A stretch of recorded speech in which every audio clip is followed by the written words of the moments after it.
Hi, I'm Firefighter Dorvel, and I'm really glad that you're here. I have a special job as a firefighter. Our job is to put the fire out.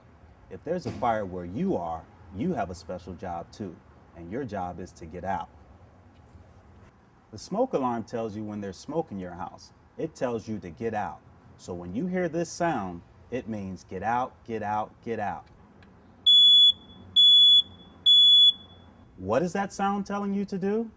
Right, it's telling you to get out. So you would get out of the house, just like you practice your fire drill using your escape map. Come on, let me show you what a fire engine looks like. Today we're going to look at engine 11. Do you know the difference between a fire engine and a fire truck? Well, a fire engine carries a lot of water, and a ladder truck carries a lot of ladders. But today I'm going to show you engine 11, and I'm going to turn the lights on for you. You don't have to cover your ears because it's not going to make a loud sound. The sirens will not come on, but I'm going to show you what all the lights look like, okay?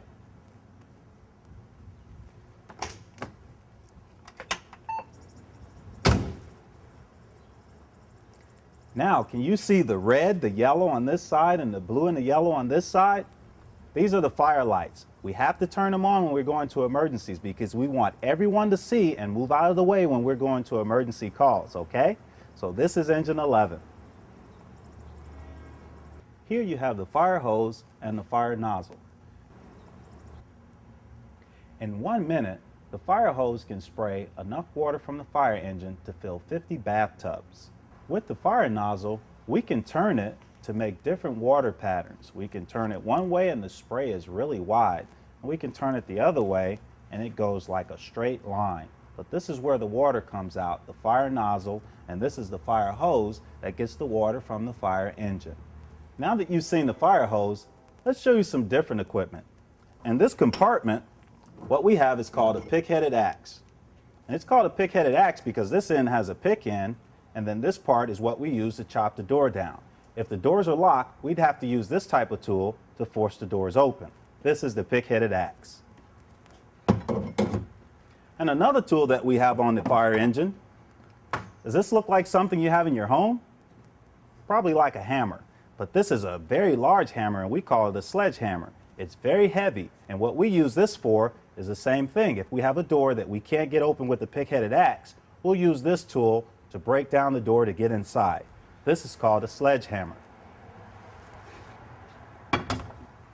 Another tool that we use, it's a shorter version, but it's still a pike pole. And what we use this short pike pole for is to reach up very high and pull ceilings down. If there's a fire that got above the ceiling, we'd use this tool to hook it up, hook on the ceiling, and then pull it down so we can get to the fire.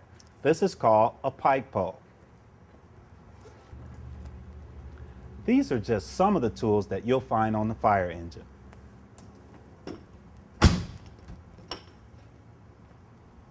At this station, we have a fire pole, and here it is. At night, we sleep upstairs.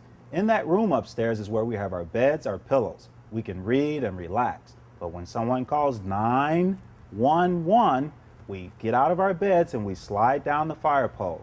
And I'm going to show you just what that looks like. Hey, here I am up here. Now what I'm going to do, and I need you guys to help me, I'm going to slide down the pole, but I want you guys to help me by counting from 10 all the way down to 1. All right? Can you help me do that? All right. 10, 9, 8, 7, 6, 5, 4, 3, 2, 1. Here I come. And that's how we get down the fire pole. Now, we have these at the fire stations, and you have to be a firefighter to slide down the pole. But if you want to practice, you can go to the parks or anywhere in your area where they may have poles, and you can practice safely doing that. But to slide these poles, you have to be a firefighter. I really enjoyed the time that we spent together. I'm going to have to say bye now, so let's go find Firefighter Pete and Firefighter Dana.